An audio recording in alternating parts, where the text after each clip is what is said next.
কলকাতা টিভিতে জনগর্জন সভার mega coverage সকাল থেকে ছবি দেখাচ্ছি এবং এই জনগর্জন সভা থেকেই যে বিগ ব্রেকিং তা আপনাদের সামনে আমরা ব্রেক করেছিলাম। যে খবর আসছে যে আজ ব্রিগেডে তৃণমূলের প্রার্থী তালিকা প্রকাশ, লোকসভা নির্বাচনের প্রার্থী তালিকা প্রকাশ করবে তৃণমূল। আমরা এই নিয়েই কথা বলবো। বিশেষ প্রতিনিধি দেবজ্যোতি ঘোষ আমাদের সঙ্গে থাকবেন প্রতিনিধি। তবে আপনাদেরকে আরেকবার জানিয়ে রাখবো, আজ ব্রিগেডে তৃণমূলের প্রার্থী তালিকা প্রকাশ, 42 আসনের প্রার্থী তালিকা প্রকাশ করা হবে। প্রার্থী তালিকা প্রকাশ করবে তৃণমূল সুপ্রিমো মমতা বন্দ্যোপাধ্যায়। এই প্রথম কোন রাজনৈতিক সভা থেকে প্রার্থী তালিকা প্রকাশ করা হচ্ছে লোকসভা নির্বাচনের ক্ষেত্রে। এখনো পর্যন্ত লোকসভা নির্বাচনের দিনক্ষণ ঘোষণা হয়নি, তার আগেই এবার তৃণমূল সুপ্রিমো লোকসভাকে নির্বাচনের ক্ষেত্রে এ রাজ্যের যে 42টা আসন রয়েছে সেই 42টা আসনেই প্রার্থী তালিকা প্রকাশ করবেন। আজকের এই জনগর্জন সভা থেকে রাজনৈতিক সমাবেশে এই প্রথম প্রার্থী তালিকা ঘোষণা করা হবে। আপনাদেরকে এই মুহূর্তে ব্রেকিং খবর দিচ্ছি, যা কলকাতা টিভি প্রথম ব্রেক করে এবং সেই খবর আপনাদের সামনে আমরা তুলে ধরছি। আজকে ব্রিগেডে যে মহা সমাবেশ রয়েছে তৃণমূলের জনগর্জন সভা যাকে বলা হচ্ছে, সেই সভা মঞ্চ থেকেই মমতা বন্দ্যোপাধ্যায় প্রার্থী তালিকা প্রকাশ করবেন। লোকসভা নির্বাচনে এ রাজ্যের 42টি আসনের প্রার্থী তালিকা প্রকাশ করবেন। সেদিকে তো অবশ্যই নজর থাকবে যে এই 42টা আসনে কে কে জায়গা পেতে চলেছেন, তৃণমূলের তরফ থেকে কারা টিকিট পেতে চলেছেন, নতুন কোনো মুখ কি থাকবে এই প্রার্থী তালিকাতে। অবশ্যই একের পর এক চমক কিন্তু অপেক্ষা করছে আজকে ব্রিগেডের এই জনগর্জন সভায়। প্রথমেই সেখানকার মঞ্চ দিয়ে তাক লাগিয়ে দিয়েছিল তৃণমূল, এবার 42 আসনের প্রার্থী তালিকা প্রকাশ করার খবর, যেখানে তৃণমূল সুপ্রিমো তিনি এই লোকসভা নির্বাচনের প্রার্থী তালিকা প্রকাশ করবেন। আমরা এই নিয়েই কথা বলবো। দেবজ্যোতি ঘোষ বিশেষ প্রতিনিধি আমাদের সঙ্গে টেলিফোনে রয়েছেন। দেবজ্যোতি, এই প্রথম কোন রাজনৈতিক সভা থেকে লোকসভা নির্বাচনের প্রার্থী তালিকা প্রকাশ করবে এবং তৃণমূলের এই প্রার্থী তালিকায় কারা কারা জায়গা পেতে পারেন, কি খবর এখনো পর্যন্ত পাচ্ছ? দেখো, স্মরণকালে ভারতীয় রাজনীতিতে যে ঘটনাটি ঘটেনি সেটা কিন্তু ব্রিগেড প্যারাগ্রাউন্ড আর কিছুক্ষণের মধ্যে ঘটতে চলেছে।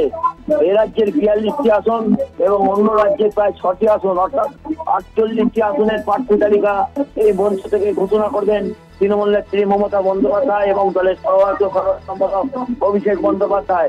এই মঞ্চে যে কথাটা বলছিলাম, যে এই মঞ্চে কিন্তু বহু চমক রয়েছে। একজন প্রাক্তন ক্রিকেটার তার স্ত্রী তালিকায় স্থান পেতে পারেন, অন্যদিকে একজন প্রাক্তন ক্রিকেটার তিনিও কিন্তু প্রার্থী তালিকায় ঠাঁই পেতে পারেন। এছাড়াও রচনা ব্যানার্জির নাম শোনা যাচ্ছে প্রার্থী তালিকায়। অর্থাৎ তৃণমূলের যে প্রার্থী তালিকা সেখানে কিন্তু একের পর এক চমক রয়েছে।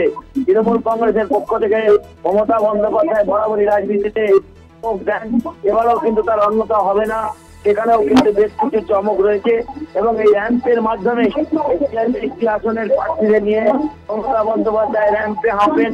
তবে ভারতবর্ষের রাজনীতিতে যা একেবারে বিরল, যে একেবারে দলীয় সভা থেকে প্রার্থী তালিকা ঘোষণা, তা কিন্তু আর কিছুক্ষণের মধ্যে গ্রাউন্ডে ঘটতে চলেছে এবং তৃণমূল নেত্রী মমতা বন্দ্যোপাধ্যায় ও অভিষেক বন্দ্যোপাধ্যায় আর কিছুক্ষণের মধ্যে পৌঁছাবেন এবং তারপরে সেখান থেকে প্রার্থী তালিকা ঘোষণা হবে।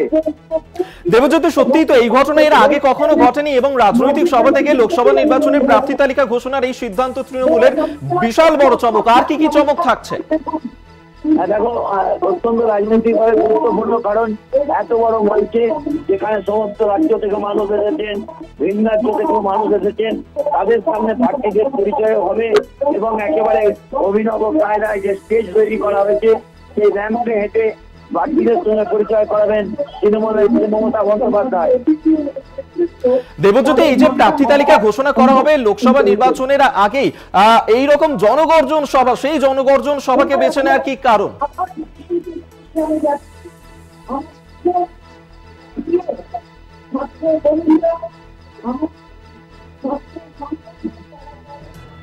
দেবজ্যোতি, শোনা যাচ্ছে?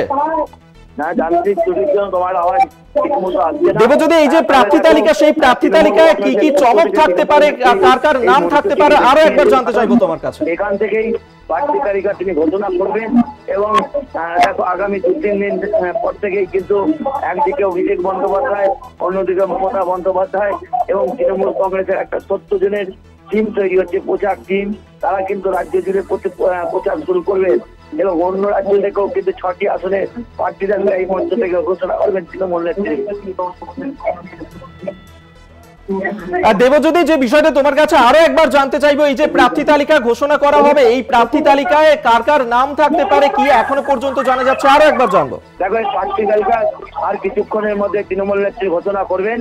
একজন ক্রিকেটারের পত্নী, তিনি কিন্তু প্রার্থী তালিকায় ঠাঁই পেতে পারেন। অন্যদিকে একজন প্রাক্তন ক্রিকেটার, যাকে তৃণমূল নেত্রী মমতা বন্দ্যোপাধ্যায়ের বিভিন্ন মঞ্চে দেখা যায়, তিনিও কিন্তু প্রার্থী তালিকায় ঠাঁই পেতে পারেন। অন্যদিকে চলচ্চিত্র জগতের নতুন দুজন কিন্তু প্রার্থী তালিকায় আসতে পারেন এবং বেশ কয়েকজন পুরনো প্রার্থীর সিট চেঞ্জের সম্ভাবনাও রয়েছে বলে আমরা তৃণমূল সূত্র থেকে জানতে পারছি। তবে আর কিছুক্ষণের মধ্যেই অভিষেক বন্দ্যোপাধ্যায় এবং মমতা বন্দ্যোপাধ্যায় পৌঁছাবেন এবং সেখান থেকেই তিনি পূর্ণাঙ্গ প্রার্থী তালিকা ঘোষণা করবেন।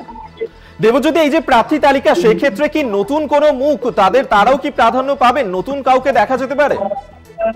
হ্যাঁ, দেখো, মমতা বন্দ্যোপাধ্যায় যেমন বর্ষিয়ান নেতৃত্বকে বা পুরনো সাংসদদের তিনি প্রার্থী তালিকায় নিয়ে আসছেন, তেমনি কিন্তু নতুন কয়েকজনকেও তিনি প্রার্থী তালিকায় আনতে পারেন বলে সূত্রের খবর।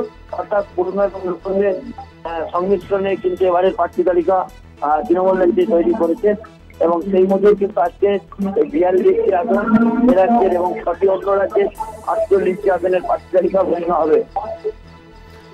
একেবারেই তাই। আপাতত ধন্যবাদ তোমাকে। বিশেষ প্রতিনিধি দেবজ্যোতি ঘোষ এই মুহূর্তে আমাদের সঙ্গে টেলিফোনে ছিলেন এবং যেমনটা দেবজ্যোতি জানাচ্ছিল যে রাজনৈতিক সভায় লোকসভা নির্বাচনের প্রার্থী তালিকা প্রকাশ, যা সত্যি অভিনব পদক্ষেপ তৃণমূলের ক্ষেত্রে এবং এর আগে সম্ভবত এরম ঘটনা কেউ দেখেনি। 42টা আসনে, এই রাজ্যের 42টা আসনেই প্রার্থী তালিকার নাম আজকে ঘোষণা করবেন তৃণমূল সুপ্রিমো মমতা বন্দ্যোপাধ্যায়, যাতে বেশ কিছু চমক থাকতে চলেছে আজকের এই প্রার্থী তালিকাতে।